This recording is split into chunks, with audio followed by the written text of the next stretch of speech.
is to ensure that there's a proper structural framework which helps in dealing with IPR cases, especially the technical parts. We are going to have a very detailed panel discussion with judges from various high courts. I'm sure you've all seen the program. I look forward to this panel discussion. Coming to the vision of the IPD, I want to say a few things. The intellectual property regime in any country is one of the benchmarks of its global standing. The efficiency of the IPR regime is also a measuring standard for determining where a country stands in terms of its development. IP-related issues form parts of discussions of free trade agreements, multilateral negotiations, and almost every agreement which is negotiated now at the international level. As India is a knowledge economy, one of the measures for the preservation and recognition of knowledge is enforcement of IP. Recent trends point out towards an all-round increase in filings of trademarks, patents, but there is no reason for complacency. India should strive to improve its systems and push the standards while at the same time retaining its social and cultural ethos. India is the largest generator of creative works owing to its rich diversity in languages and cultural heritage. Copyrighted works from India are disseminated and published across the world, but royalties that India receives is minuscule compared to the quantum of creative works that are there. An IP-friendly adjudication regime would encourage local businesses and also recognize foreign IP owners. That is not to say that the IP field is an elitist or a sophisticated field meant for the rich people. That conception is completely misplaced. More than 80% of the trademarks which are filed belong to domestic businesses. Until 5 years ago, only 20% of the patents which were filed were domestic. However, recent trends show, as of last year, 40% of the patents filed in India relate to domestic inventors and domestic inventions. Thus, India ought to aspire to increase the percentage of patent filings, increase innovation, and this shows that these filings show that India is moving in the right direction. This is the time to recalibrate IP adjudication across the country. Apart from providing efficient systems for those litigants who knock the door of our courts, the base of IP litigants who seek protection, enforcement should be increased.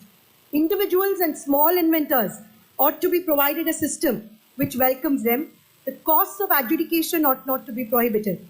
The manner in which this can be achieved is by creating an IP adjudication system which is uniform across the country, beginning with the commercial courts at the district level up till the IP divisions in the high courts. Accessibility ought to be improved without compromising on the quality of adjudication.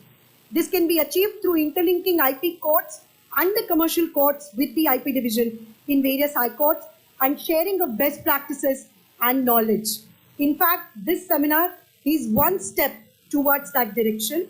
The interlinking of these high courts, IP divisions and the commercial courts would lead to quick adjudication which is transparent and of high quality. Assistance required for the commercial courts and the IP divisions should be readily available through this network in the form of procedural assistance, access to experts from various areas of law, economics, science, and the continuous engagement on such a platform. India's legal position, both statutorily and by judge-made law, including sections such as 3D, received some reluctance in the initial years. However, as the pandemic would show, India's position has been affirmed as one which is having the right word for intellectual property, and that is balance. While recognizing the rights of IP owners, the larger purpose of IP has not been forgotten by India, and that is for the betterment of society. The role of IP and persons who practice in this area is very crucial to ensure this balance. The IP jurisprudence in India is extremely rich and thought-provoking. In respect of India's IP jurisprudence, the need of the hour is to disseminate this jurisprudence globally, which is not yet happening, and therefore creation of these divisions and a large network between high courts should help the dissemination of IP jurisprudence. The creation of the IP division will hopefully enable this dissemination, and it would result in data analysis and generation of annual reports which would showcase India's achievements. As informed by our Chief Justice just now, more than 11,000 cases have been filed in the Delhi High Court since 2000, 90% of these cases have been disposed of. Now, with the matters being received from the IPAB, dependency of the IPR cases in the Delhi High Court would be 4,000 to 5,000 cases. This actually confirms the reason for the creation of the Intellectual Property Division. India's tryst with intellectual property has moved from the scriptural ethos of sharing to a country which introduced IP with reluctance when the chips happened. And now the story of the 1990s is over. In the 21st century, India is an IP-friendly country with its proud innovation and wishes to build on its strength. For it to move forward in this direction, the IP adjudication has to keep pace. In order for the growth in innovation to be holistic and all-pervading, the court system has to become innovation-friendly to both Indian and foreign IP owners. The Intellectual Property Division is just one defining step towards the same, and I would just like to end by saying there are miles to go before we see.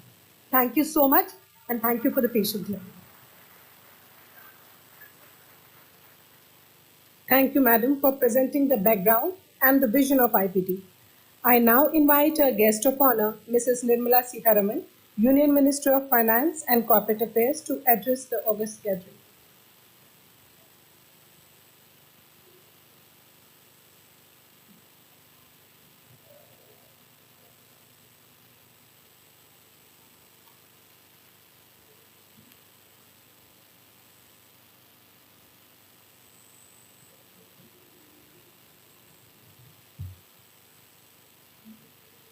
Morning and Namaskar.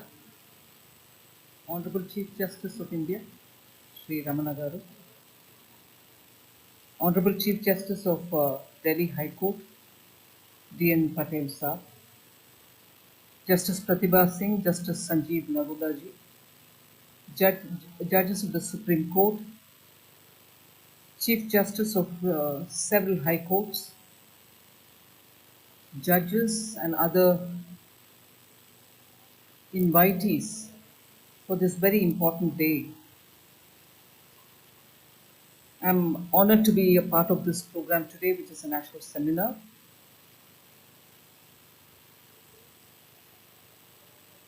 We are talking on the adjudication of IPR disputes in India.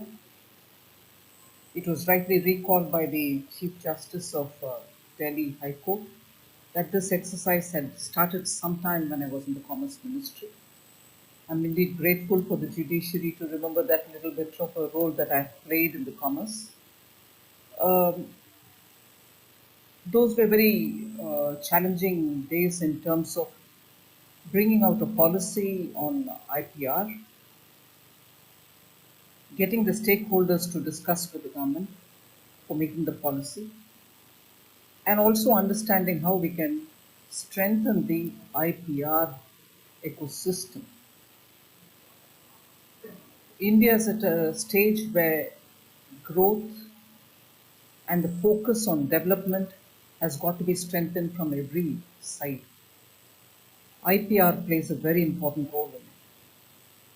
In fact, when the government announced the policy on startups and came out with steps to encourage startups, the spirit behind that was we should also give the startups the advantage by providing such policy framework, supports through schemes, so that the innovative thought of a startup, otherwise a startup is no different from any business which really starts up, but that idea of bringing in innovation into the thought with which they would like to build a business or module had to be given all kinds of support. So the whole push from the government was to encourage startups, have a formal registration mechanism, also understand their requirement for protecting their IPR. And also the IP protection together with giving them the opportunity to be able to commercially scale them up and build on it. Today, if I can quickly jump over 5 to 6 years, today we are seeing a number of these startups qualifying to become unicorns as well. This couldn't have been possible just with the government giving up a lot of restrictions which were there earlier, which were probably becoming burdensome.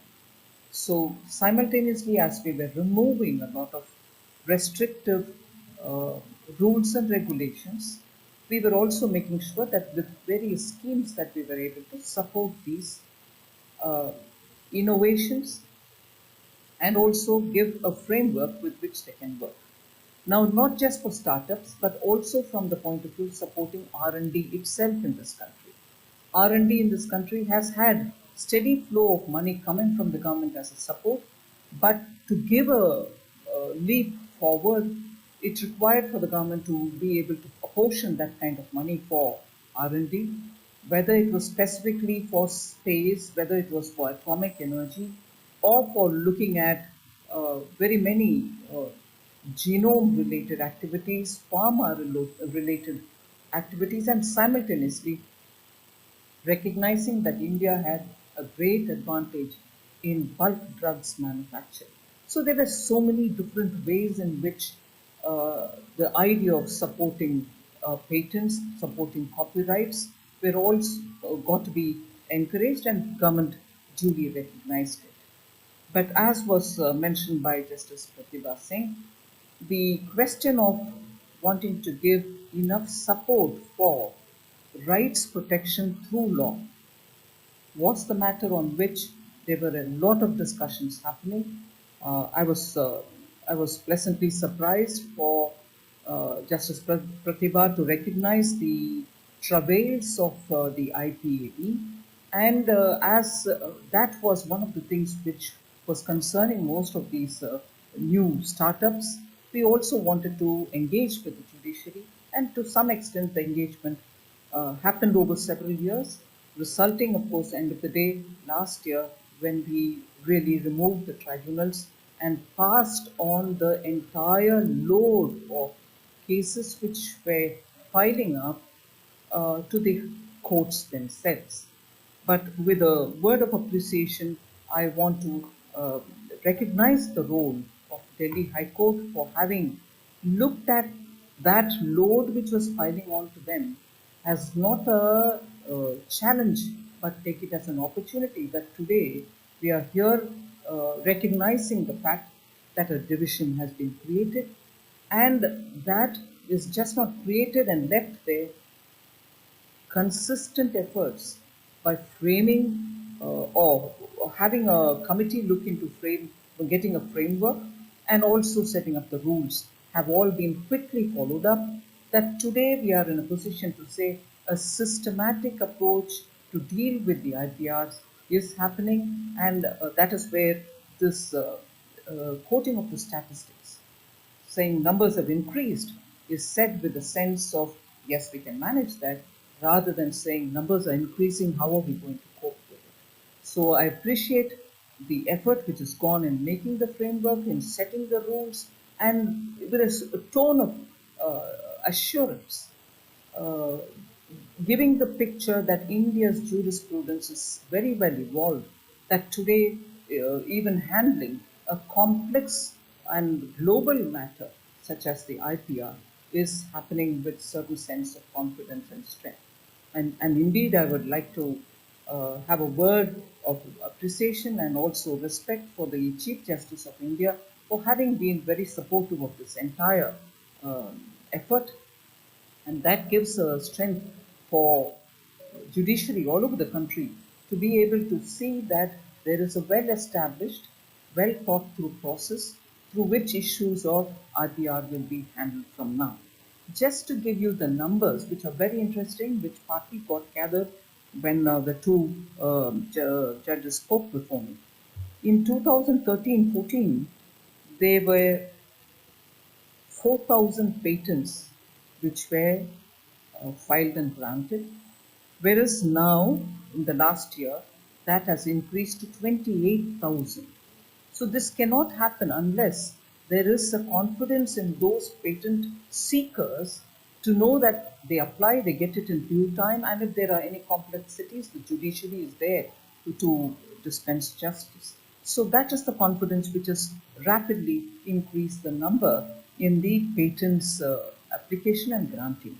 Similarly, in trademarks, the number was 70,000 applications and granted patents, trademarks in 2013-14, whereas that has increased to 2.5 lakhs in the last year. Similarly, in 13-14 copyrights, there were only 4,000 copyrights granted, whereas that number in the last year has crossed 16,000. So these are not small numbers, and I'm very glad for these numbers because this is where the strength of the economy in supporting such innovations and copyrights, all of which, when scaled up, are going to have a very strong ripple effect into the economy itself, and that would generate its own ecosystem and also revenues. So I think the boost which is given through the support of judiciary has actually encouraged more innovations, more patents, and more copyrights coming into India. And all the more impressive that I hear from Justice Pratibha, who's already gone into the statistics, done a deep dive, to say that a significant number of them are very Indian themselves. So that is a very strong message which comes through as a result of concerted attempt to give strength for IPR.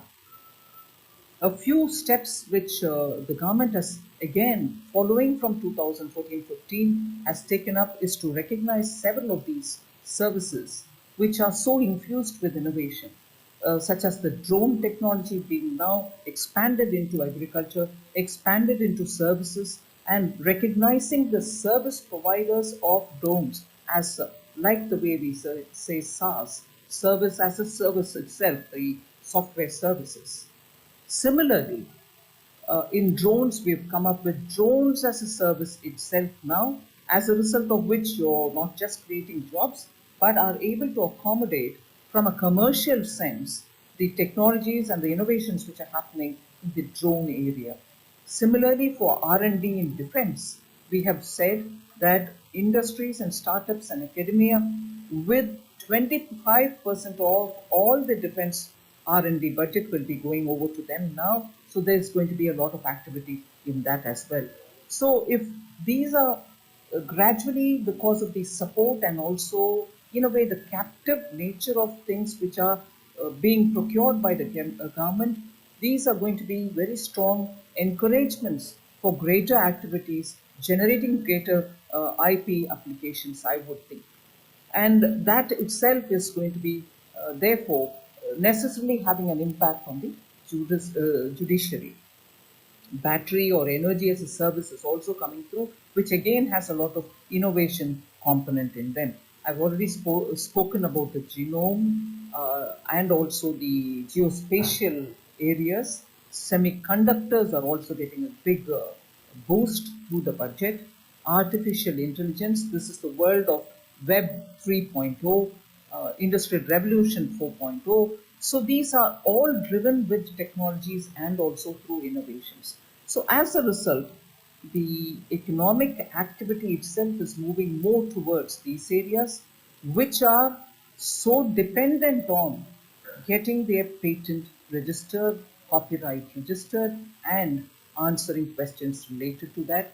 Rightly, these are not going to brook any borders.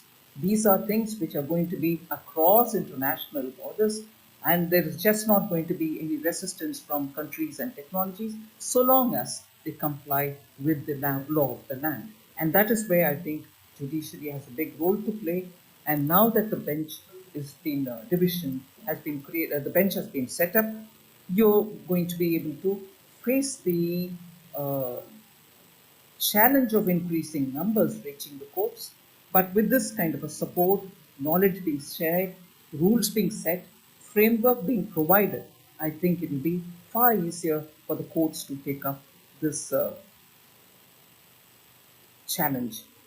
One other scheme which I'll draw the attention of this August audience is that we in the government in 2016 came up with a pilot scheme for intellectual property protection, SIPP, wherein the cost of the facilitators or the payments that they had to make for challenges in the courts were all borne by the government through the Office of the Controller General of Patents, Designs and Trademark.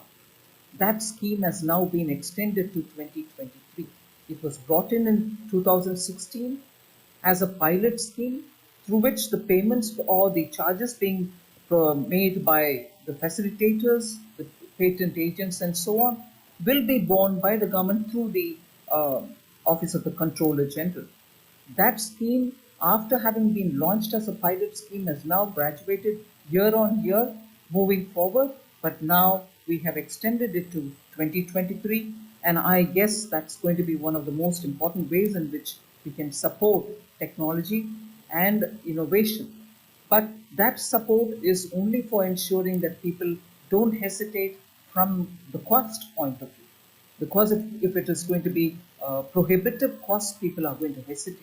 But we need all the innovations. We need all the patents. We need the creative thought because economy stands to benefit in a multiplier kind of a scale. If you look at it, it's far more than the general routine activities, which can, if you put it on a scale of 1 to 10, the general manufacturing, general production activities, if they gave you a level of 3 in a scale, innovative activities bring in about 7 to 8 is the informal understanding of the importance of these innovative ideas, patented ideas can bring to the economy, which is so required.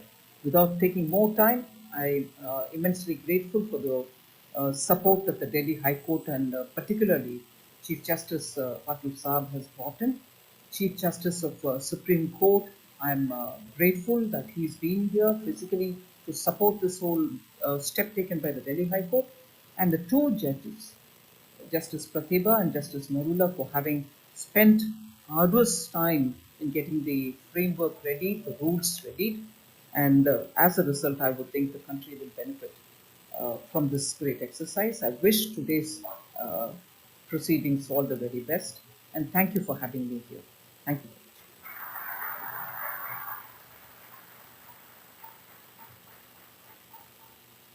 Thank you, Madam, for sharing your valuable thoughts with us. I now invite our Chief Guest, Honorable Mr. Justice N.V. Ramana, Chief Justice of India, to kindly address the gathering.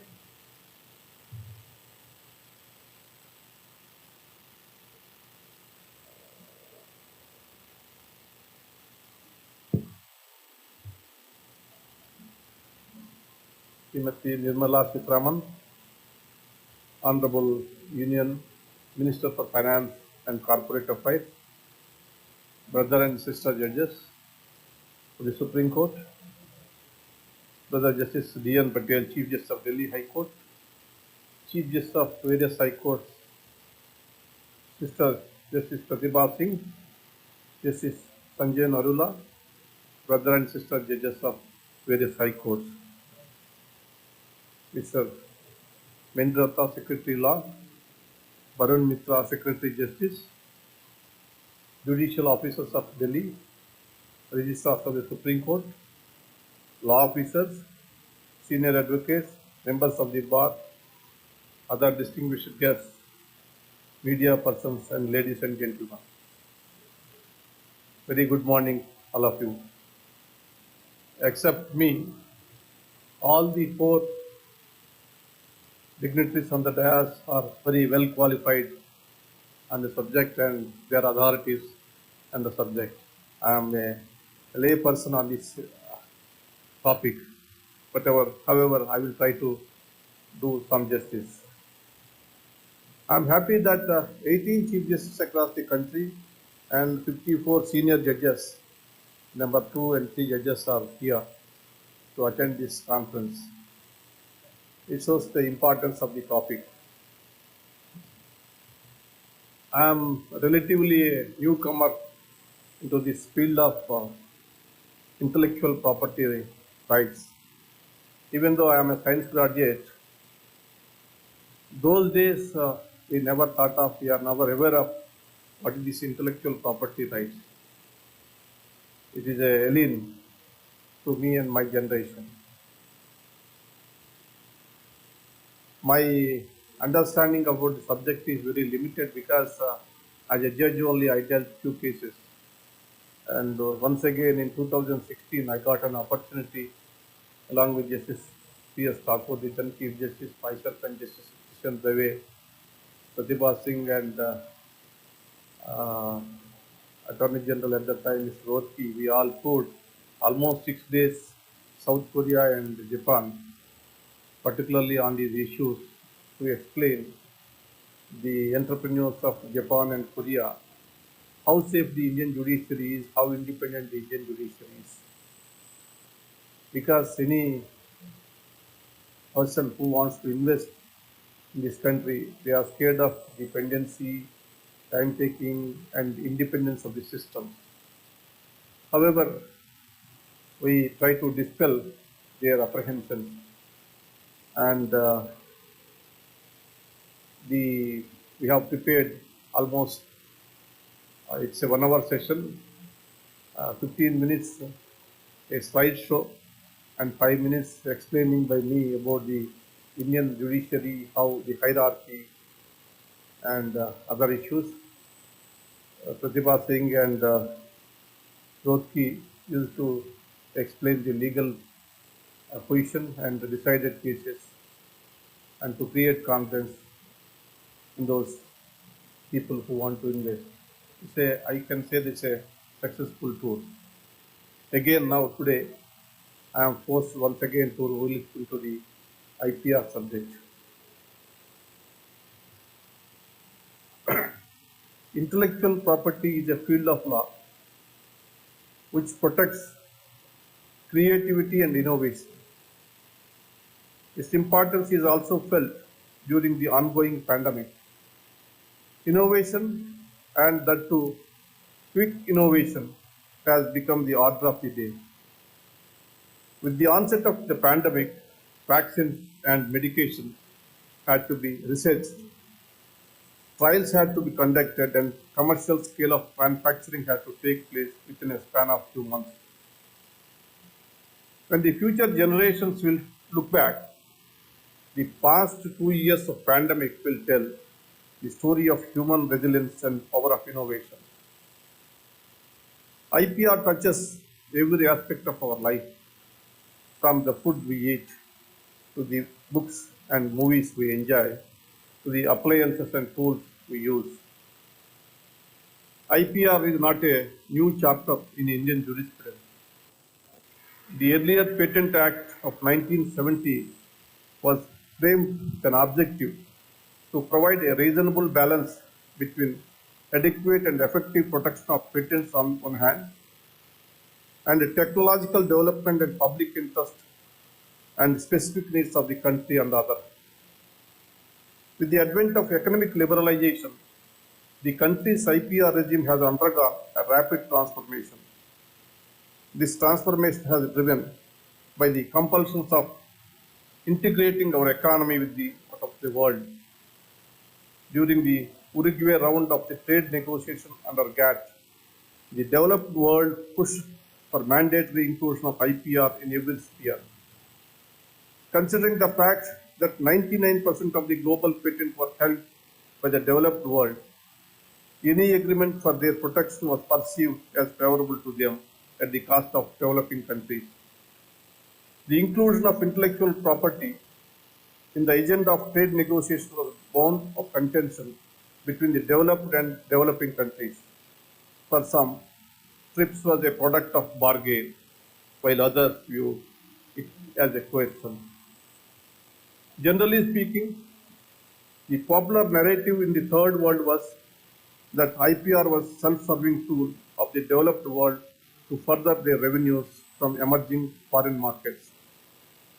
As India was embarking on liberalization, it hoped that the international trade negotiation would help developing countries to integrate with the global economy on favorable terms. In the absence of level playing field, India and other developing countries had to negotiate over several rounds, aided by domestic pressure exerted by the opposition and the civil society. We had to bargain hard before achieving certain concessions while signing TRIPS. Today, India's position as the pharma hub of the globe is largely attributable to the existing IPR regime. Several pharmaceutical multinational companies have been contracting research and development to national laboratories in India for the last 2 decades. The existing framework has enabled a massive growth of pharmaceutical exports by India, with local firms building capabilities in making generic products. The lower price of generic drugs has enabled access to life-saving medicines for those in the developing and underdeveloped countries. Indian pharma has been producing low-cost treatment for HIV, tuberculosis, and malaria, and are the major vaccine producers of the world. Today, India has rightfully earned the title of Pharmacy of the World. Whenever we talk about the IPR regime in India, it always reminds us of Nova Teachers of India case. The Supreme Court stopped the practice of pharma industry to extend the patent period by simply tweaking some constant element. This decision has helped common man by ensuring that life-saving drugs are available at an affordable cost. The second sector I would want to concentrate on is the impact of IPR on agriculture. As a son of a farmer, my views can be taken to be biased. I understand the hard work and labor involved in farming. Agriculture is the backbone of our country. Our history in agriculture encompasses our ethos, culture, and living. In India, the art of developing new varieties and techniques usually gets passed on from generation to generation. Unlike Western countries, agriculture is seen as a community right. In modern times, private companies have entered this arena in developing new varieties and high-yielding plants. Huge investments in biotechnology have resulted in slow degradation of community knowledge, and it is replaced by private ownership. These companies expect a certain level of protection for the variants of plants they develop. In order to strike a balance between innovation and concerns of such rights of farmers and food security in line with TRIPS, India enacted the Protection of Plant Varieties and Farmers' Right Act 2001. The third area which I would like to highlight is geographical indications. From Banarasi to Pochampalli saris, from Darjeeling to Bangalapalli mangoes, Tirupati laddu to Dharwad peda. Geographical indication represents our tradition, heritage, and territory. India has approximately 400 registered geographical indications. However, we can observe that there is a great disparity between the states in India concerning GI registrations. Though certain states are performing well, others are yet to catch up. There is an immediate need to take corrective steps to achieve the full potential of geographical indicators. Provisions for stronger enforcement and actions against infringements are the need of the hour. Awareness campaigns, especially in rural areas, are required to be undertaken. There have been a few success stories like Darjeeling tea and Chanderi silk. The success stories need to be studied and replicated in other GI as well. With the startups coming up in the big way across the country, driven by innovative youth, this field of law has become more relevant than ever before. Coming to the judicial setup to deal with issues related to IPR, a brief background of development in law should be looked into. It is historically known fact that prior to 1999 Trademarks Act, all litigation relating to intellectual property was being handled by the district courts and 5 high courts, namely Delhi, Bombay, Calcutta, Madras, and Gujarat. However, in 1999, the Intellectual Property Appellate Tribunal Board, IPAB, was created as a specialized tribunal for dealing with IPR cases. When I visited Japan in 2016 to attend a conference IPR, I was repeatedly asked by the entrepreneurs as how investors friendly the Indian judicial system is. In fact, whenever I travel abroad, from cross-section of posts, I keep getting similar queries. My answer has always remained the same, that the Indian judiciary is absolutely independent. It always treats all the parties equally and equitably. The vesting of IPR jurisdiction back in the High Court comes at the time when the judiciary is already overburdened with the backlog. However, this would not deter us from rising to the occasion and putting in place systems which may be required to deal with the new regime. It is an appropriate moment to build sufficient capacities in our high courts so that intellectual property litigation can be conducted efficiently and smoothly. It is in this context that the seminar organized today is of significant value. The new and additional challenges can be effectively met by strengthening the High Court. Not only do we need to fill up the existing vacancies on urgent basis, but there is also a need to increase the number of judges. With better service conditions, we may be able to attract more and more talent in our fold. Judicial infrastructure needs to be improved. Unfortunately, we are not even meeting the basic minimum standards in this area. It has been my endeavor since assuming the office of the Chief Justice of India to put in place an institutional mechanism to coordinate and oversee the improvement of judicial infrastructure. Mere allocation of funds is not enough. The challenge is to put the available resources to optimum use. I have been pursuing the government for setting up the statutory authorities both at the center and the states. I am waiting for a positive reply. It may be recalled that I have recently emphasized about the need of continuous training and upgradation of skills as one of the major challenges before the Indian judiciary. With the advancement of technology, we are witnessing more complex issues in litigation, be it IPR, IT, and other fields. The complexities involved demand assistance from experts and specialists in the adjudication process. The Intellectual Property Division of the Delhi High Court and its functioning would help hopefully serve as a model which could be replicated. We have in our midst Srimati Nirmala Sitharaman, one of the most powerful ministers, by virtue of holding the purse strings of the country. Her area of research during student days was trade relations with the GATT framework. Her academic research, coupled with practical experience in the Ministers of Commerce and Finance, are a great help in formulating the policies. I am sincerely thanking her for showing the keen interest in these areas. I congratulate the Chief Justice of Delhi and all his companion judges setting up the Intellectual Property Division in Delhi High Court. It is happy and particularly noteworthy the efforts made by Sister Pratibha Singh, who is an authority on IPR. The fact that she left her lucrative practice is a testament to her commitment to public service. Another hard-working judge and very much compassionate and hard-working in the field of intellectual property right, Justice Sanjay Narula, made stellar contributions in framing new rules. My advice to the stakeholders is that while protecting the interest of today, we must not lose sight of the bigger picture. This is where a judicial mind comes into play. While adjudicating the claims of intellectual property rights, you must balance the contemporary claims with the sustainable interests of the future generations. With this, I wish you all success in this endeavor. I am happy to be participate in this seminar. Thank you once again for giving me this opportunity.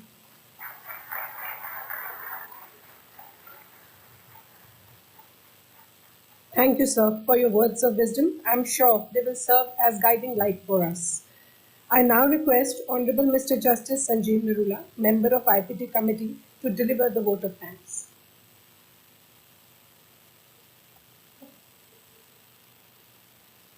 Honorable the Chief Justice of India, Justice V.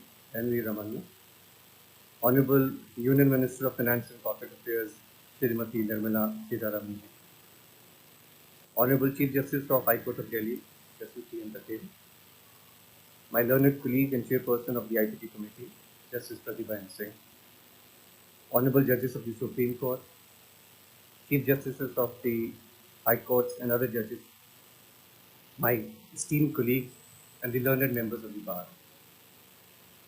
I consider it a great privilege to propose today's vote of thanks on behalf of High Court of Delhi I express my sincere gratitude to all the distinguished guests for making time to attend the event. Your support and enthusiasm has made this event a resounding success. I join my colleagues in thanking the Honorable the Chief Justice of India in setting the tone of the conference. Sir, you are very modest, but we all know about your vast knowledge on these subjects, including IPR. You have highlighted the public interest and the importance of creating awareness, which I think is the dominant factor that has to be kept in mind for development of law, and that indeed is the bigger picture that you have talked about. Your valuable thoughts expressed on this occasion will serve the field of intellectual property rights and the newly constituted Intellectual Property Division in good stead. Thank you for your presence, your advice, and constant encouragement. On behalf of the High Court of Delhi, my brother and sister judges, I convey our gratitude and heartfelt thanks to today's guest of honor, Honorable Minister of Finance and Corporate Affairs, Srimati Ramana, for accepting our invitation and gracing us with her presence. Madam, your insightful speech has truly set the benchmark for a series of resourceful and illuminating discourses on IP dispute resolution, which will indeed develop the IP ecosystem that you have discussed. The role of the judiciary in strengthening and supporting startup innovations and R&D is indeed vital, and we take note of that.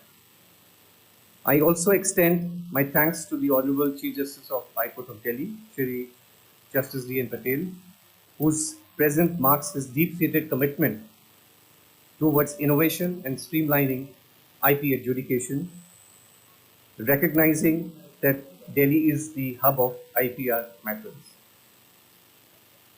Without your clarity, vision, and progressive ideas, creation of the IPD would not have been possible. In a short span of time, you have led this court into making important strides towards formulating an effective framework for adjudication of IPR disputes, which I am confident would further contribute towards IP jurisprudence. I would also like to take this moment to thank the chairperson of IPD committee and my esteemed and dear colleague, Justice Pratibha Sen, to whom we all are deeply indebted for her painstaking efforts in establishing the IPD and for ensuring that its bones are ironclad.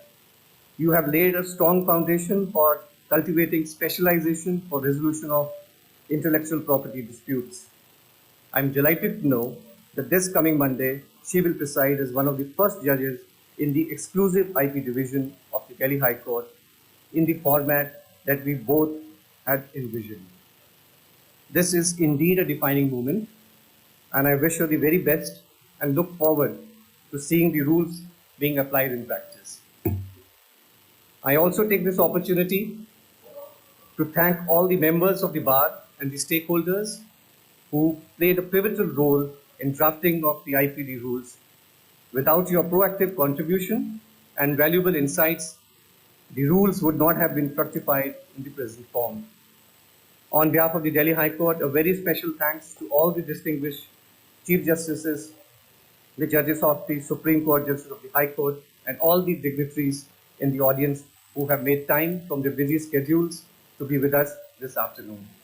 I would also like to acknowledge the contribution of the administrative staff of the Delhi High Court, the registrars, law researchers, secretaries, and other members for the relentless effort and support for making this possible.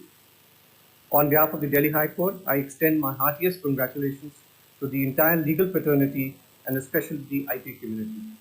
The full-fledged IPD assures dedicated judicial resources and time, and with time, this will generate numerous opportunities for all of you and encourage innovation and creativity.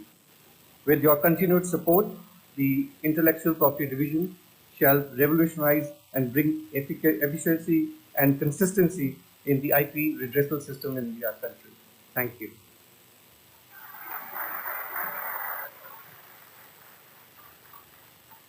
Thank you, sir, for the Thanksgiving. I request all to please join us for high tea. We will reassemble here at 12 p.m. for the panel discussion. Thank you.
Hello, hello, hello, hello, check. Hello.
Hello.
Hello. I would request all the invitees to kindly take their seats.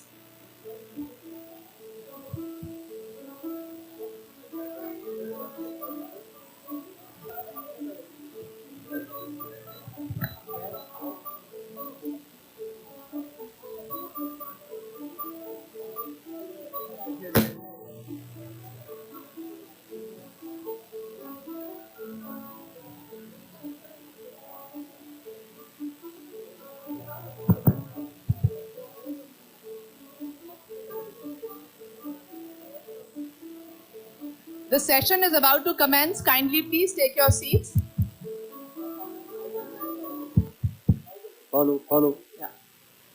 All the panelists, please, I would request Hello. them to kindly come on the dais. Hello. I welcome all once again. We now start with the panel discussion on adjudication of IPR disputes.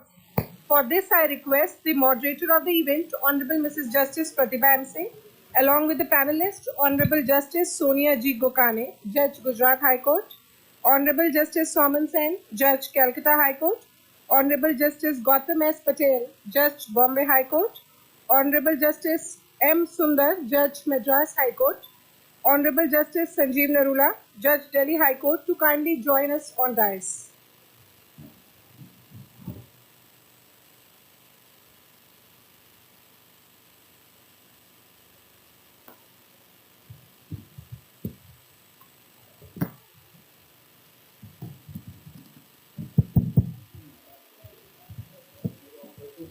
Justice Narula.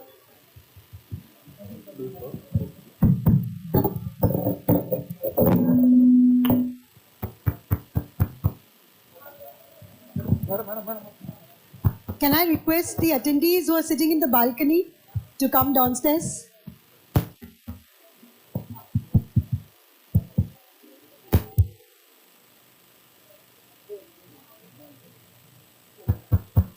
Hello. Check.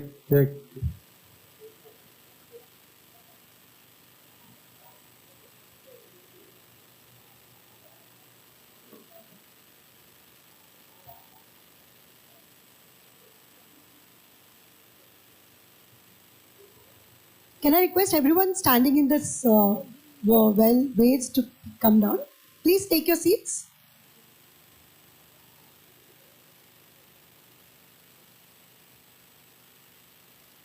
Okay, a very good afternoon to all of you. We now come to the technical session and the panel discussion in this seminar. And I must say this is a historic moment for all of us because never before have all the 5 high courts who have the intellectual property jurisdiction come together for a panel discussion.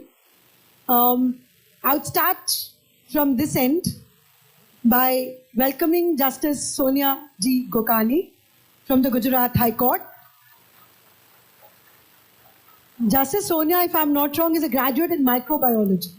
Am I right? Yeah. So she's a technical judge and she's written a beautiful piece on human rights and IPR, which is there in the brochure. I would commend you all to read it. Thank you, Sonia Ji, for agreeing to be with us today. Justice Soman Sen. Sominda and me have gone back several years and he's authored several IPR judgments from the Calcutta High Court. We both had the pleasure of judging a moot at the IIT Kharagpur about a few years ago, where Justice Bose was also one of the chief judges. Welcome, Sominda, to this event. Thank you. Next, I have the ultimate pleasure of inviting Justice Gautam Patel, GP as I call him, from the Bombay High Court. We had a fight on how I should address him, so we finally settled on GP. So he is, I'm hoping he'll have a lot of firecrackers for all of us today. Yes. His capabilities in intellectual property are quite well known. Authored several landmark judgments in intellectual